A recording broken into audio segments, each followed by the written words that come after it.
place here for you. You know there's peace inside, but still you're searching for someone who understands the pain you've been through. Well, the Spirit waits with open arms. That's calling out your name. Come on in, welcome home. You are loved and you belong here now. No matter where you've been, come on in. Come on in. You'll find a place of rest in the arms of Spirit. We've waited so long for your homecoming day. God knows the peace you need and the hurt you're feeling. Spirit wants to hold you and to wipe your tears away. Well, the door's unlocked, the lights are on. What are you waiting for? Come on in, welcome home. You are loved and you belong here now. No matter where you've been, Come on in. come on in. There is room enough in this home of love For someone just like you. Come on in, welcome home. You are loved and you belong here now. No matter where you've been, come on in, welcome home. You are loved and you belong here now. No matter where you've been, welcome home, come on, welcome in.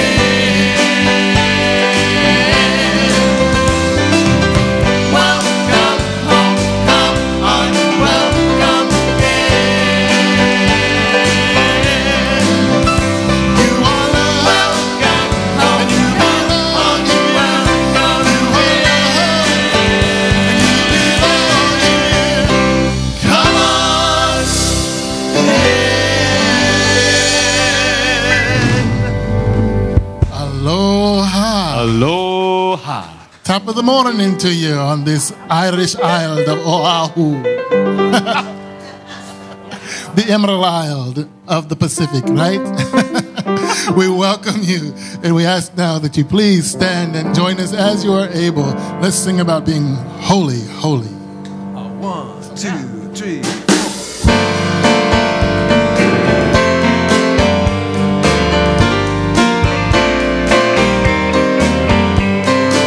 Oh, let me love in a holy, holy way. Let me love in a holy, holy way. Oh, let me love in a holy, holy way. Let me love in a holy, holy way. Oh, let me know that love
Indeed, let us live, learn, and love in a holy, holy way.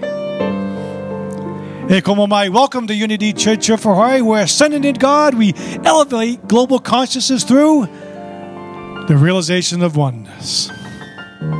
Unity, if you are wondering, is an all-inclusive, spiritual, educational, healing movement of practical Christianity.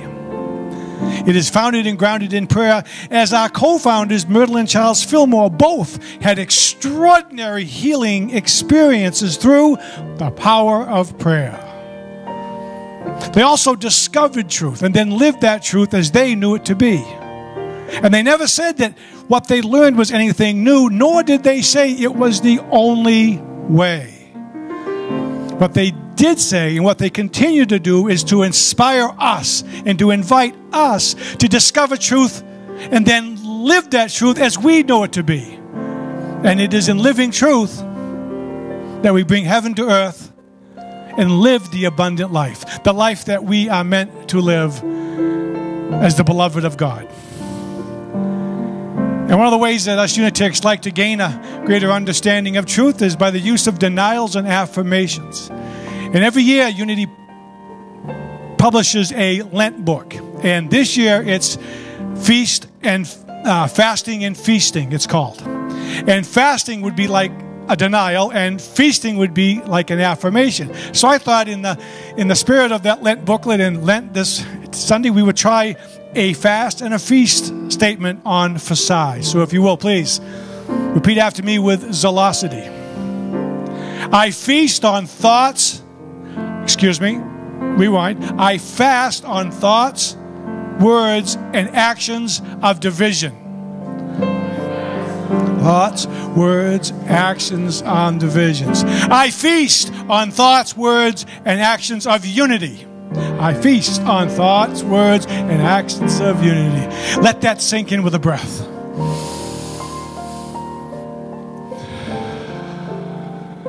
Thoughts, words, and actions of unity.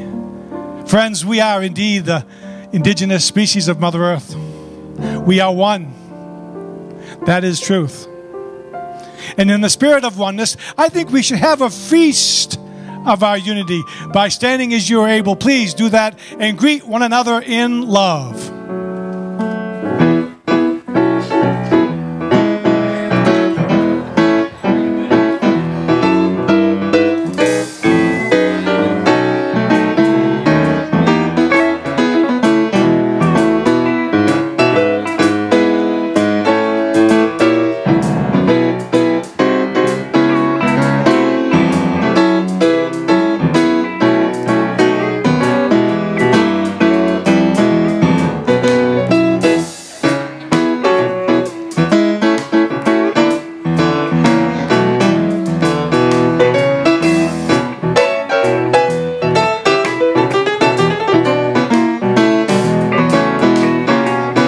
To remain standing as you are able. Continue on with your love fest, and we're going to sing, Yes, God, yes.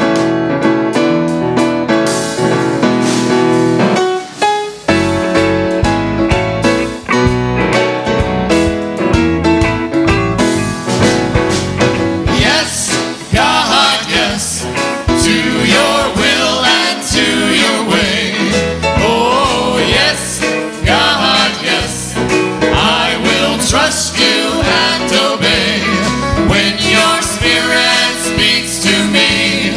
With my whole heart I'll agree, and my answer will be yes, God, yes. God, I give you all my thanks for all you've given me. You have filled my life until I overflow. All I have is yours to use in any way you choose. You are Lord of all, so how can I say no? I say yes,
welcome to Unity Church of Hawaii on this St. Patrick's Day. How are you feeling?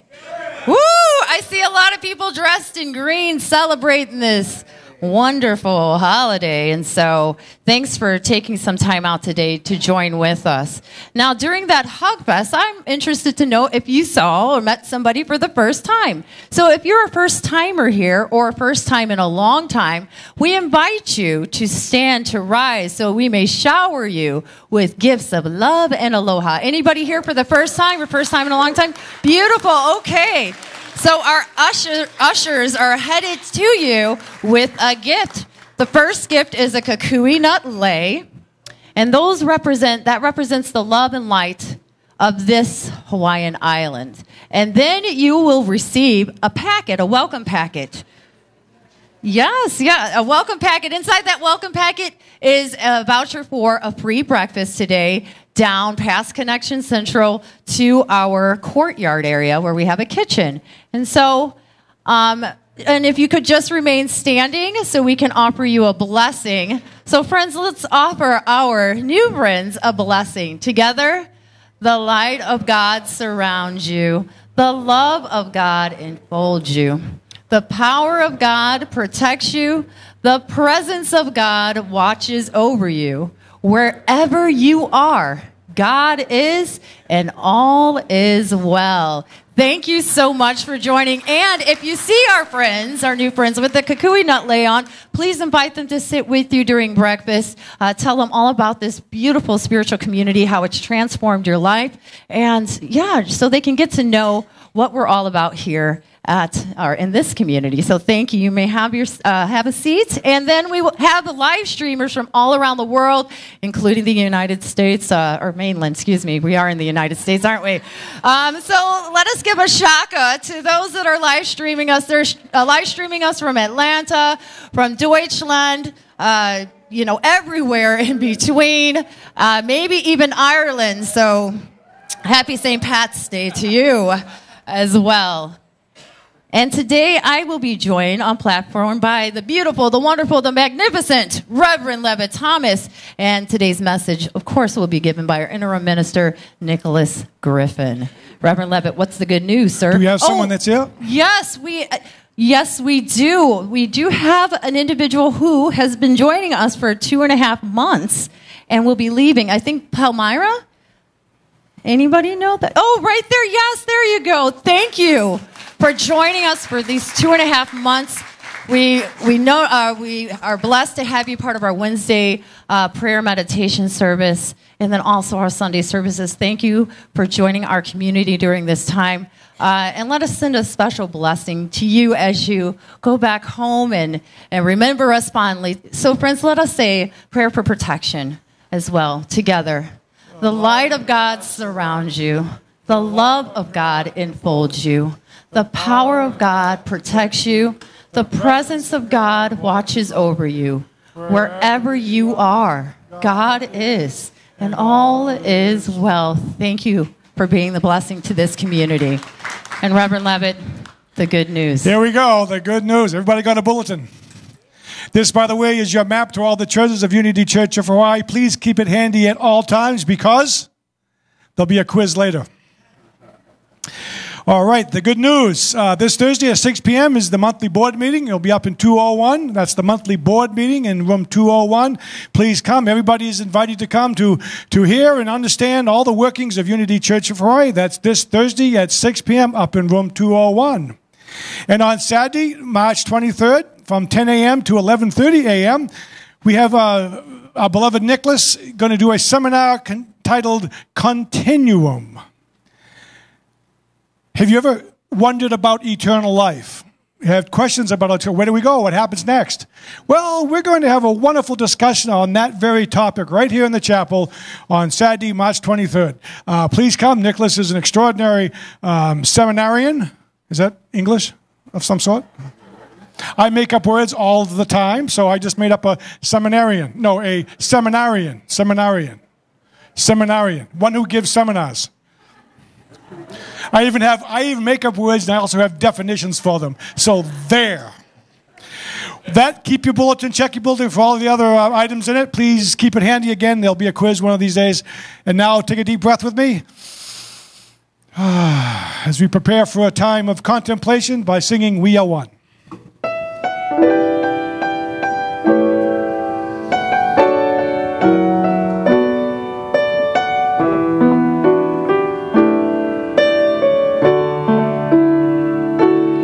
We are one.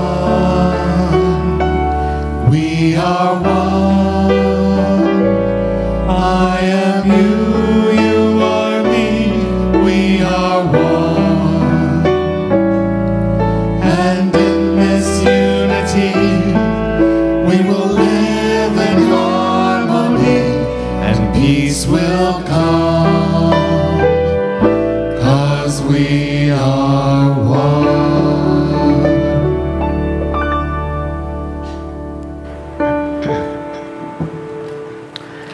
Thank you, guys, and thank you, everybody, for coming this morning to celebrate St. Patrick's Day, la Jour de Saint Patrick d'Irlande, here in this church.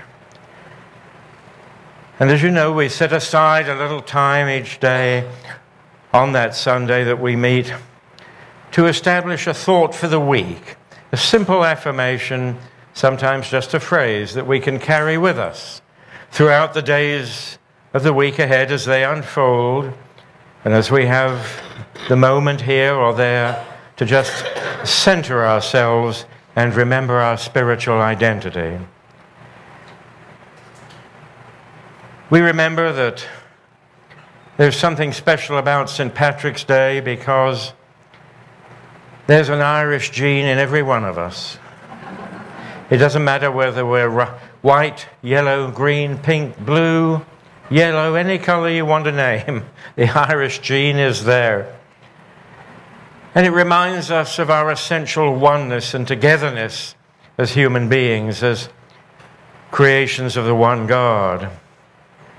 And I think especially we need to remember this as we recall too the terrible experiences that occurred in New Zealand last week, reminding us that sometimes that oneness is forgotten, and in the sad and distorted minds of others, differences become an opportunity for destruction rather than celebration. So I'd like us just to rest for a moment, if we could, breathe easily and deeply, and prepare to establish this thought for the week, which for the week ahead will be the sentiment that's just been shared. We are one. We are one. Let's just relax and, as I say, breathe easily and freely. We are one. Until we realize this oneness, we shall never move forward as our Maker intended, together into a greater understanding of the light of being, so that all of us together may learn and grow and prosper in each other's presence. Here, of all places where we live, we have an opportunity to affirm this truth. On every corner we meet people whom we don't recognize, and sometimes from countries we don't even know about. And yet inherently we realize we're all one. We're all hoping for love and acceptance, freedom from pain, fear. So let's affirm that oneness. Let's say together, we are one. Together, we are one. Again, we are one. And that's true for this little community in which we learn to grow, this Unity Church. It's true for our city and for the world. We are one. What is done to one is done to us all. What we do to one, we do to all because of this oneness. We are one. Let's just contemplate that silently for a few moments and establish the thought in consciousness. We are one.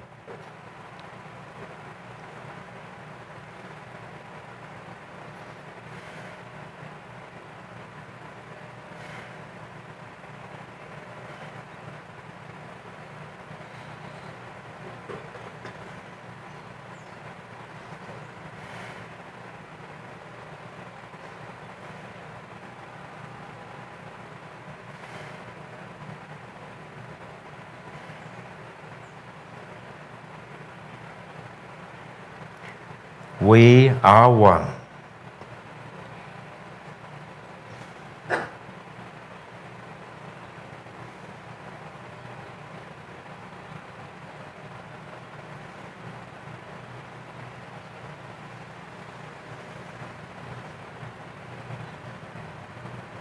And in this consciousness, in this growing awareness, we rest. And we give thanks for the opportunity to recognize the oneness in all those whom we meet, as we hope and pray they shall recognize it in us.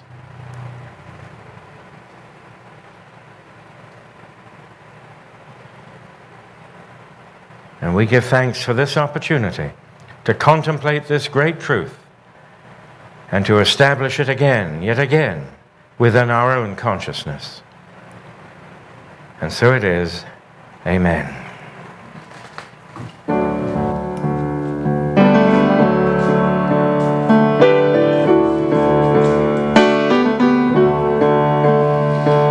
Beloved one who art in heaven, hallowed be thy name. Thy kingdom come, thy will be done on earth as in heaven. Give us this day our daily bread, and forgive our errors as we forgive each other, and so forgive ourselves.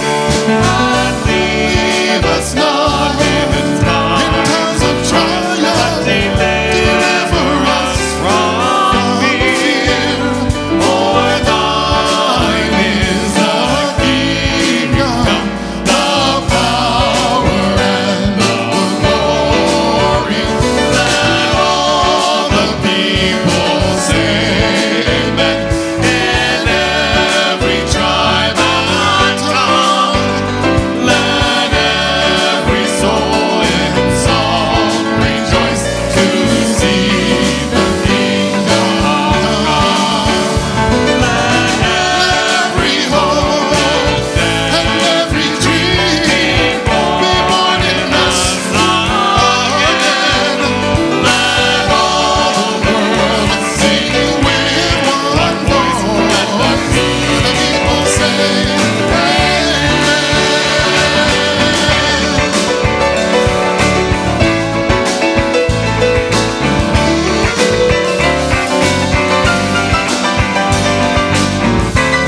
Rhea Fox. 1, 2, 3.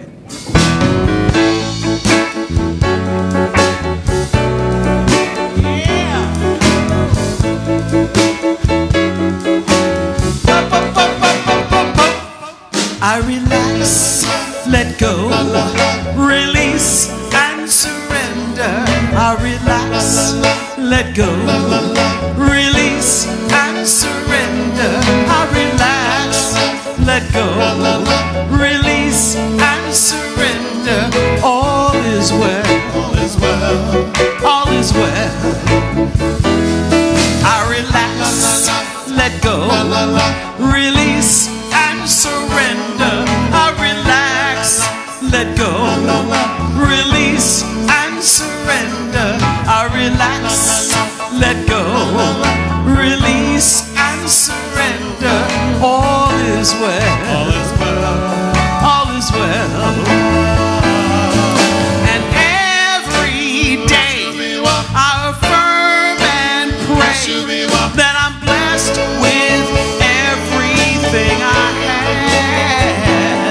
I release my fear, 'cause it's so, so clear.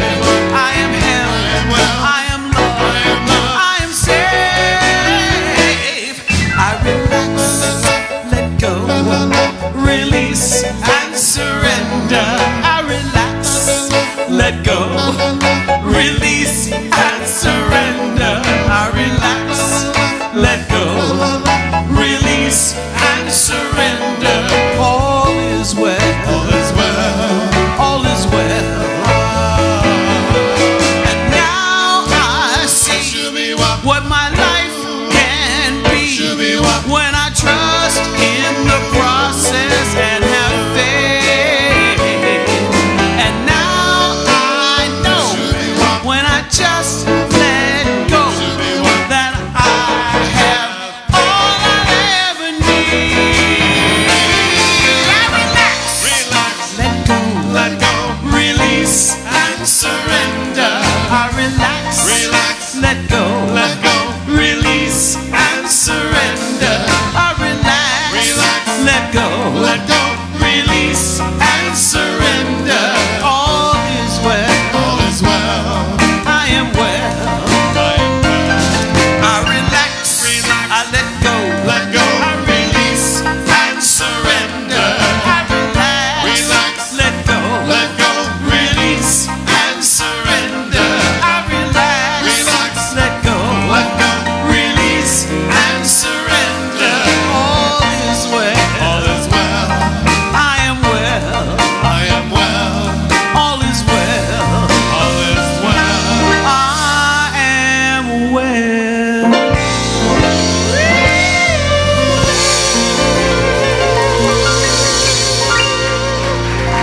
Oh yeah.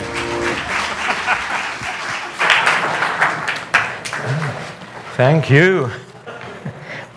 Well, you know, it is St. Patrick's Day, and I feel obliged to, as we have our mirth moment, to celebrate with an ethnic joke. But, thank you. To be honest, the way to hell could be paved by ethnic jokes. One has to be very, very careful, very properly careful. But I'm going to tell you an Irish joke, because one, I have an Irish, we all have the Irish gene, that goes without saying. I have an Irish name. My wife and I had a little home we kept in Ireland for nearly 20 years, way down west, on the ocean. It was beautiful, very lonely, and eventually we relinquished it. Number two, the joke I decided to tell this morning was told me by an Irishman in Ireland. And number four, he happened to be a priest. So I feel, to some extent, absolved in the telling of this joke. It concerns Seamus and Father Patrick. Seamus lives in a little village in the west of Ireland, and his little dog, to whom he is enormously attached, has died. Now, in the dialect of West Cork, that would be a poor wee cratter. Okay, you've got that, a poor wee cratter. That's the little dog. So Seamus is walking up through the village, and Father Patrick is coming down, and Seamus comes up to him and he says, Father, would you be after saying a few words over me poor wee cratter what's died? Father Patrick looks at him and he says, Seamus, you know very well that the church cannot hold any kind of a funeral service for an animal. And so Patrick recoils, and so does Seamus. And then Seamus gets to thinking and he says, but Father, these Baptist folk what have moved in the other side of the village, if I was to be writing them a small cheque for, say, 5,000, do you think they'd say a few words over me poor dead cratter? Father Patrick says, Mary, why didn't you tell me the cratter was a Catholic? That's the best I can do. Thank you. Our co-founders, Charles and Myrtle Fillmore, laid it down that giving and receiving were sides of the same coin. That the teaching was, in fact, what we would call axiomatic. Giving, receiving, giving and receiving, part of a cycle. And when I first encountered that notion in coming to Unity, I was a little shocked. And I can tell you why in a moment or two. But the first affirmation that I heard was, I am open and receptive to my good. And I said, you can't say that. Surely giving is indisputably more important than receiving. Am I worthy to receive my good? Should I? What about the Bible? What did Jesus say? Well, Jesus told us that as we ask, so shall we receive. He told us it was God's good pleasure to give us the kingdom, the spiritual insight that constitutes our very nature. How are we going to achieve the kingdom if we don't receive it? So how come in the culture in which I was brought up, which was a Christian culture, I was taught that it was infinitely more important that I give for social, moral, religious reasons than that I receive. Receive put me on entirely the wrong level. To receive was socially unacceptable. It implied that there was something I had to give in return, the quid pro quo, as we say in Latin. We do say it in Latin, I do hope so. But the quid pro quo, what was it? What was expected of me? When I was a youngster, a little kid, I remember somebody came to stay with us. A woman whom I can't remember now, but for some reason she found me cute. I suppose I was somewhat, a little forward perhaps, but I was only 10 or 12 years of age, but evidently she found me appealing. And before she left, she gave me some money. And an aunt, one of my aunts, was close at hand. She witnessed the transaction, and she came up to me afterwards. She said, you shouldn't have done that.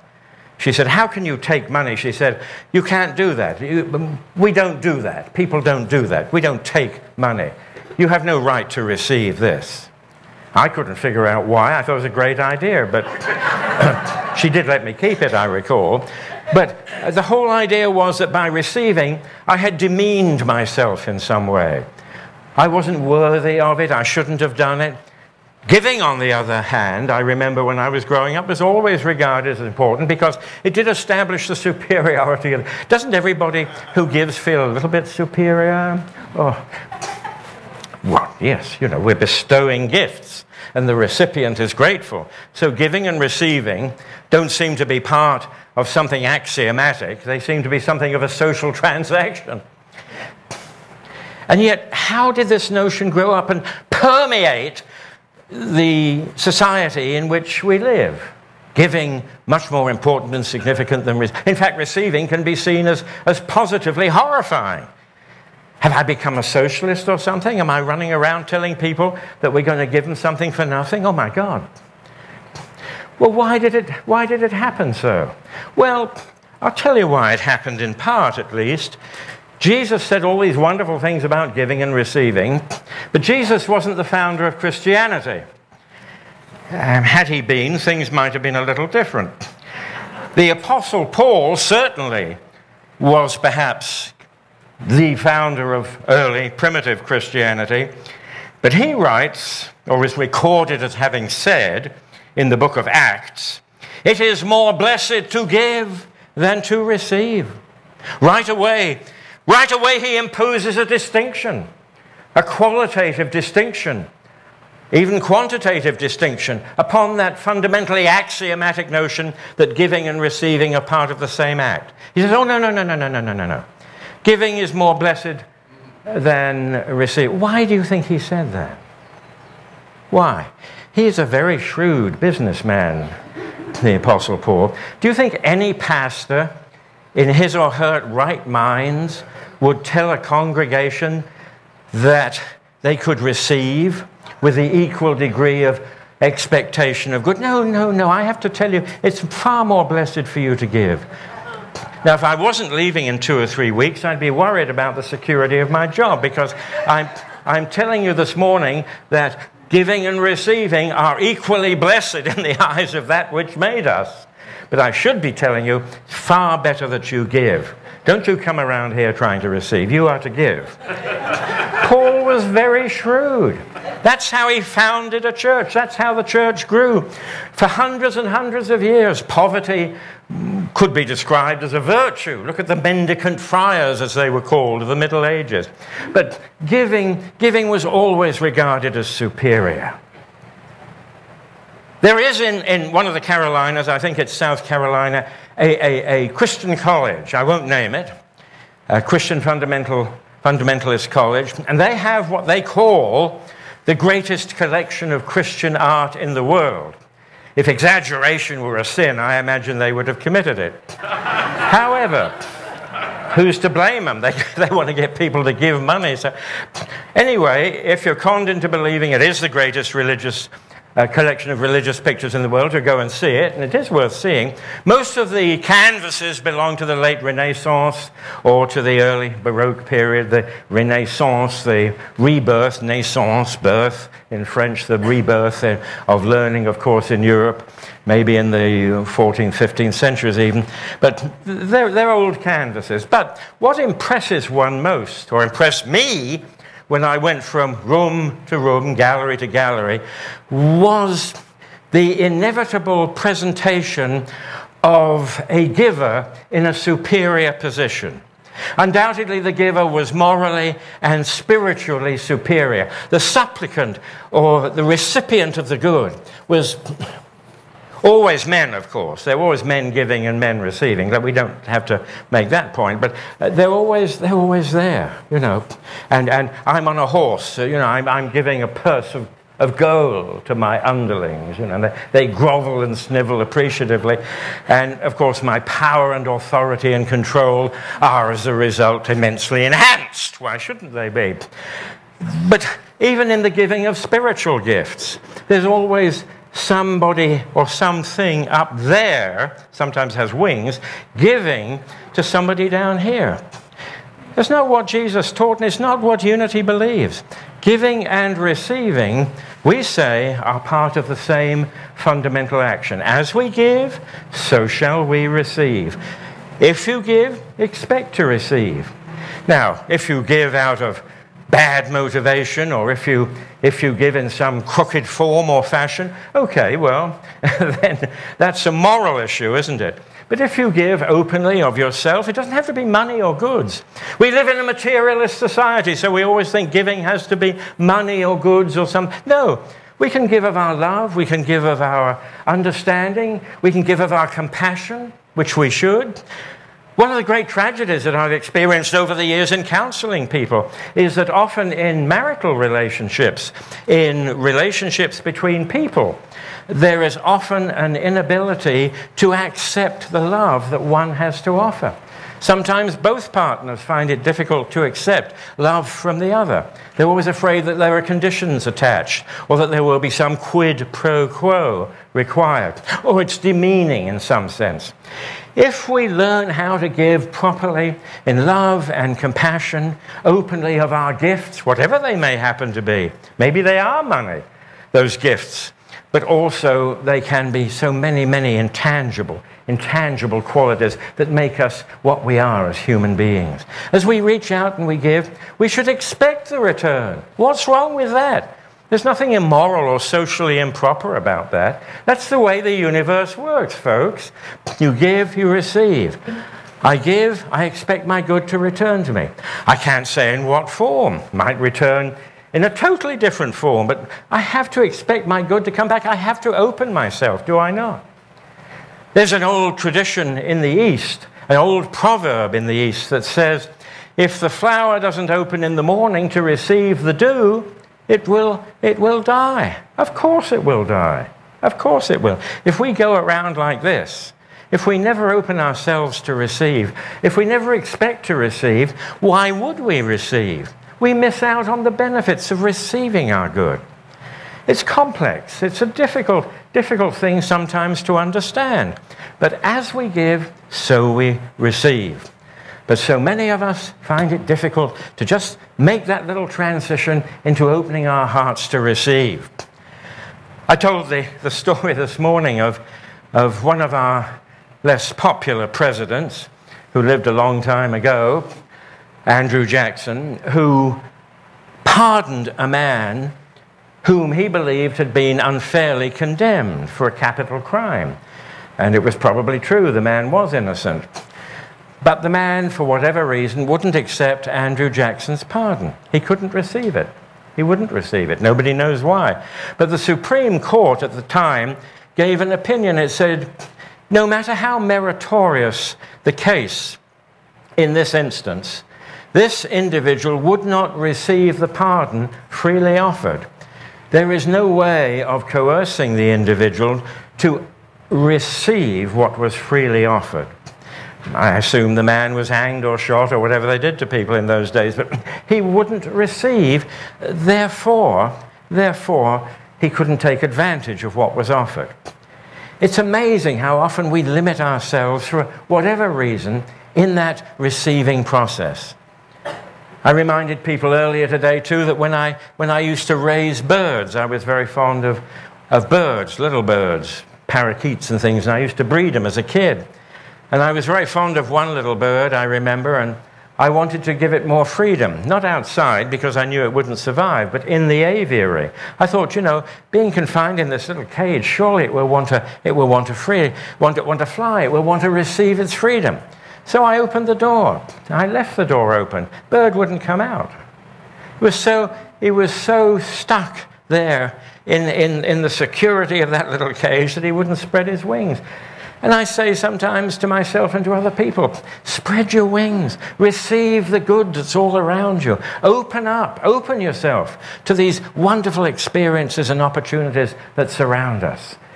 Okay, sometimes we feel more secure in giving. As I say, we often get a great bang out of giving, a great feeling of moral superiority. So it's always nicer, isn't it, to bestow than to receive? No. They should be the same action. As you bestow, so you receive. It's part of an amazing dynamic. It's part of the spiritual awakening through which we're passing, all of us together. Doesn't matter what religion we belong to, what denomination we adhere to, that giving and receiving action is of equal validity. And many of the world's great religions teach it. Of course they do. Because it is recognized by the prophets of all times and the great religious adepts and teachers that giving and receiving are just part of the same cycle. So what I say is, I implore you to keep giving, especially to the church. But you can give anywhere you want. But do keep giving. But remember, that opens the way to receiving. Look for the good. Open your hearts. Look for the good. It may not come back in a way that you expect, but it will come. That's the law. As you give, so you receive. When we ask, we receive. When we open ourselves, there is that consequent reciprocal action. That's part of spiritual growth and one of the great teachings of all times. And we dare not neglect it. It's so important. It's so valuable. It is so wonderful to experience that cycle in ourselves. Now I'll stop giving and shut up. 1, 2, 3.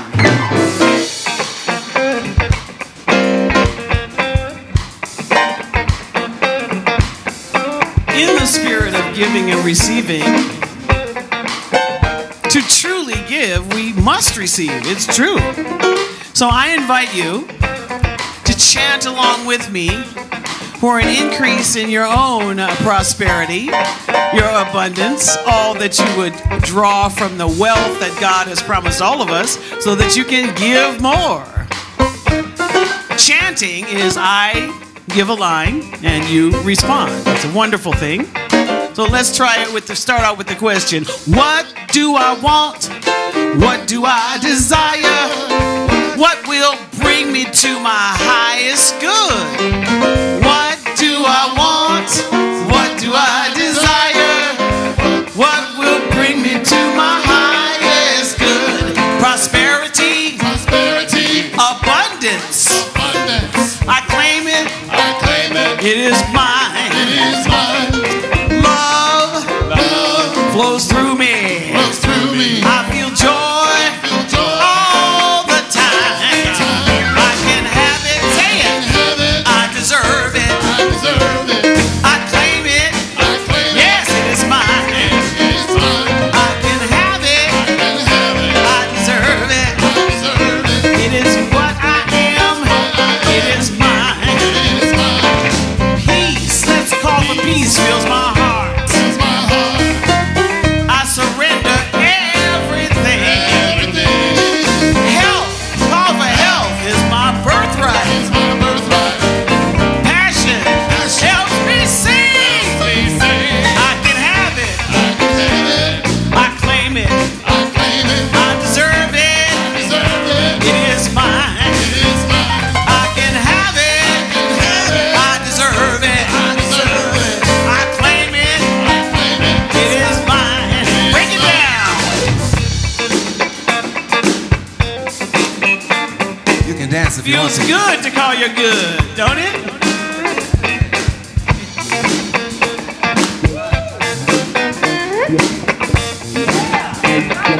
Feel it. I say anything I want, anything I desire, anything that brings me to my highest good. Anything I want, anything I desire, anything that brings me to my highest good. I release and let go. I accept what is mine. What is mine? I can have it. I can have it. What I want. I'll let spirit Let spirit in the flow. the flow. Say life is good. It's good. Life is fun. It's fun. My life is great. It's great. This song is done. Look out now. Thank you. Thank you. Once again, she has allowed us to have some aerobic activity. Excuse me. Okay, now that I've given myself some oxygen, I think I'm ready to go forward with the offering. Wonderful to see everyone scurry to the front. This is the time to give and also the time to receive. This community solely works and moves forward with the generous giving of those in the community. So we thank you in advance for your extraordinary generosity, knowing that this church will fulfill its mission. So open your hearts wide to giving and then keep them wide to receive, because your good will come back to you. It's your good. It's not mine. You don't get it right now. You're going to get it later. Your choice, now or later, now or later. I like to get my good now. So if you will, please take your love offering, your tithe, place it on your chest, on your heart, and let's bless it with our blessing statement. Divine love, through me blesses and multiplies all the good I am and have, all the good I give and receive. Thank you, and thank you, God. Thank you, God. A one, a two, a 1, 2, 3.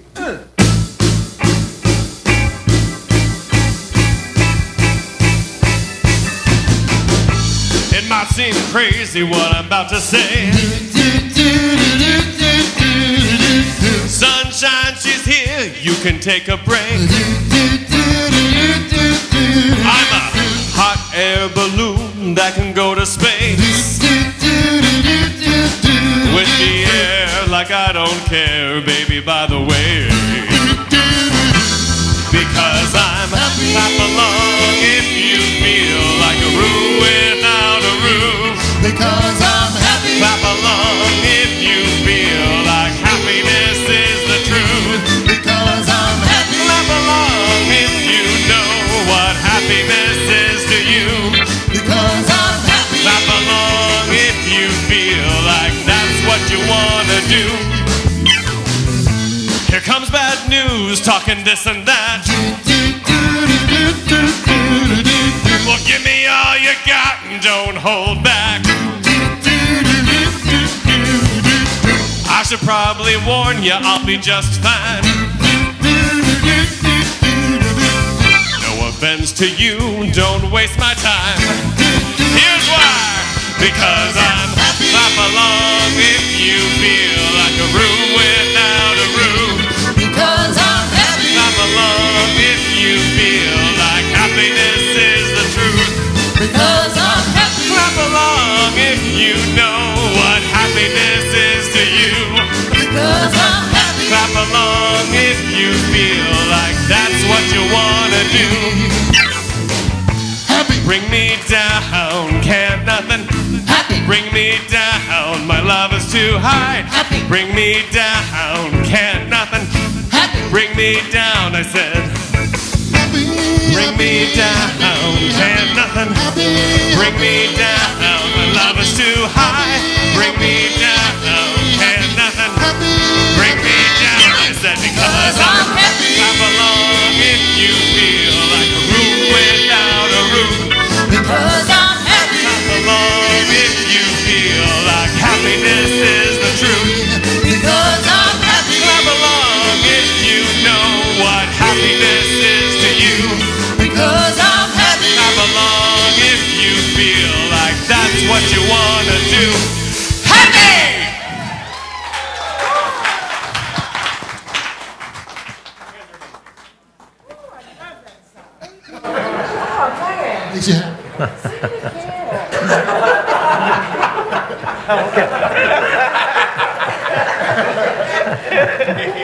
Come on around the front, folks. How am I going to bless it up? I can't bless it up.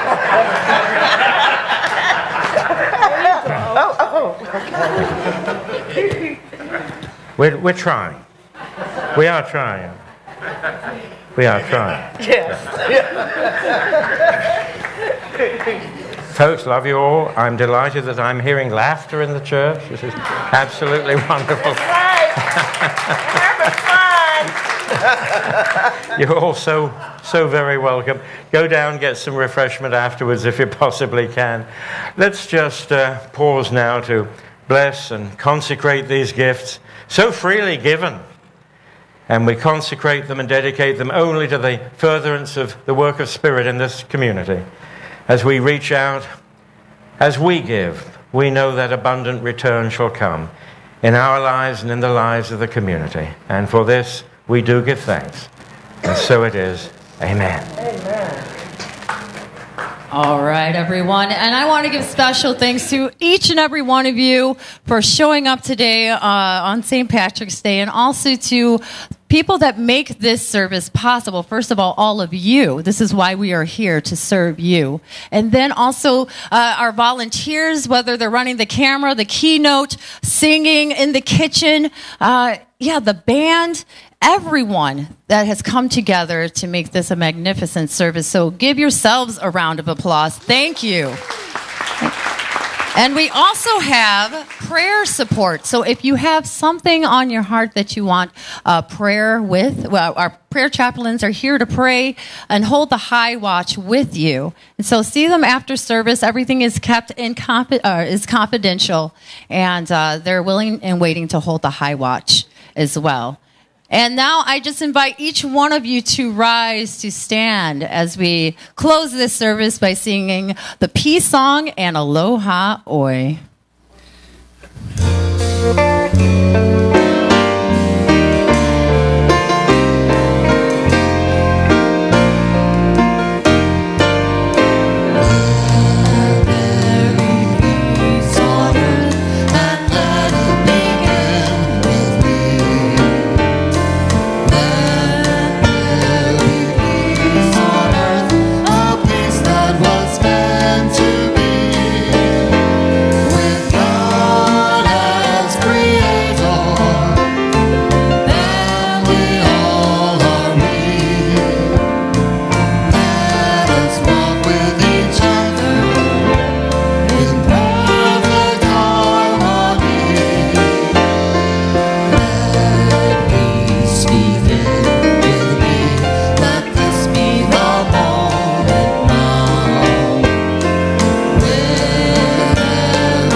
Aloha.